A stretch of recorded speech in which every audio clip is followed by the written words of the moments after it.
Hey guys, welcome back. Today we're going to be talking about finding volumes of different prisms. We're going to be looking at rectangular prisms, and we're also going to be looking at triangular prisms. And whatever we go over also works for square prisms, also known as cubes. So I have a small definition of here of what a volume is and how it's a little different than an area. So a volume represents how much stuff, I like to say, that can really fit into a three-dimensional object, like a tissue box, or a puzzle box or a cereal box, something along those lines. I'm talking about boxes today because we are working with prisms. And an area really represents how much stuff you can fit into a two-dimensional object. Like, let's say you have a 10 by 10 garden in the backyard, and you want to know how many plants you could fit in there. So since you are only fitting in one layer, that is going to be an area. So it is rather simple to find your volume. You are just taking your length and multiplying it by the width and the height. So when you're trying to find volume, think of it as you're finding the area of your base and then multiplying it by how many layers there are to your object. So let's take a look at the very first example here, which ends up being a rectangular prism. So I have one side that's 4 meters, one side that's 10 meters, and one side that's 12 meters. All there really is to do here is just to multiply. So my volume is length times width times height. So my length is 12, my width is 4, and my height is 10. So off screen, I'm going to use my calculator and do 12 times 4 times 10 and get a number of 480.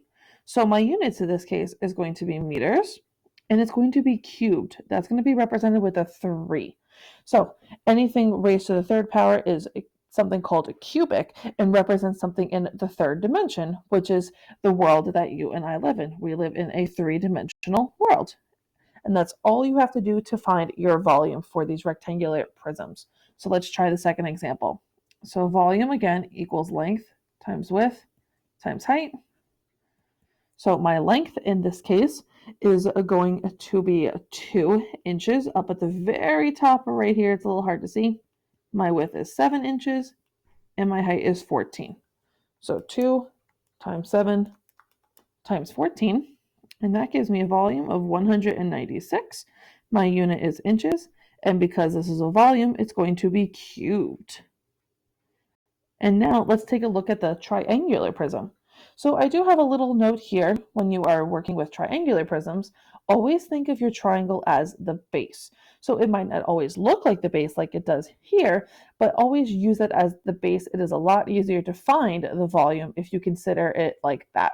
So you have to find the area of the triangle. So the area of the triangle is going to be 1/2 times base times height. So 1/2 times 10 times 10. So off screen, 10 times 10 times, and I'm going to use 0.5 instead of 1/2 on my calculator. And I'm going to get an area of 50 millimeters squared.